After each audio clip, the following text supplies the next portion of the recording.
وہ کہنے لگی کہ آج تک ہمارے خاندان میں کسی نے بیٹی کو جنم نہیں دیا، کیونکہ آج تک ہمارے مردوں نے کسی غیر برادری کی لڑکی اپنے خاندان میں شامل نہیں کی۔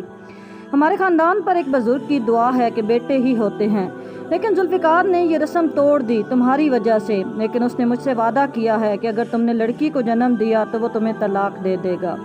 یہ سن کر میرے رہے سے عثمان بھی خطا ہونے لگے۔ امی امی دوا کھا لیں۔ امن کی آواز سن کر میں ماضی سے حال میں پہنچی تھی۔ میں اٹھ کر بیٹھ گئی اور رونے کی وجہ سے میری آنکھیں محترم سی ہو گئی تھی۔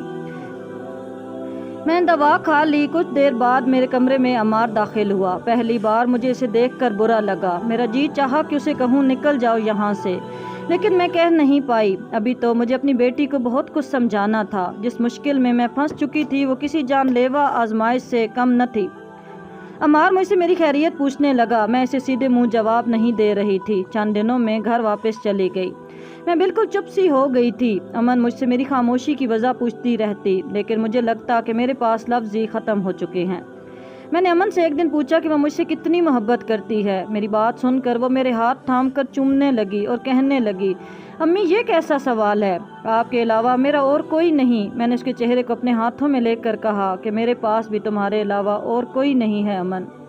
میرے لیے تم ہی میری بیٹی ہو اور تم ہی میرا بیٹا۔ اگر میں تم سے کچھ مانگوں تو کیا بنا کسی سوال میری بات مان لو گی؟ میرے سوال پر اس نے میری پیشانی پر بوسہ دیکھ کر کہنے لگی، آپ حکم کریں امی، میری جان بھی آپ پہ قربان ہے۔ لیکن جو کچھ میں نے امن سے کہا وہ ششدہ سی رہ گئی تھی۔ میں نے کہا، عمار کو چھوڑ دو، اسے کیا تمہیں طلاق دے دے۔ میرے پاس تمہارے کسی سوال کا جواب نہیں ہے۔ میں نے پہلی بار تم سے بڑے مان سے کچھ مانگا ہے۔ وہ چپ سی ہو گئی اور کچھ پل کو ٹکٹکی باندھے مجھے دیکھتی رہی۔ اس کی آنکھوں میں اس وقت آنسو بھرے ہوئے تھے، لیکن وہ میری بیٹی تھی۔ مجال ہے جو میرے سامنے اس نے اپنے آنسو جھلکائے ہوں۔ بڑی مشکل میں اپنی معصوم سی بچی کو ڈال چکی تھی۔ بڑے حوصلے سے وہ مسکرائی اور کہنے لگی کہ جیسا آپ چاہتی ہیں ویسا ہی ہوگا۔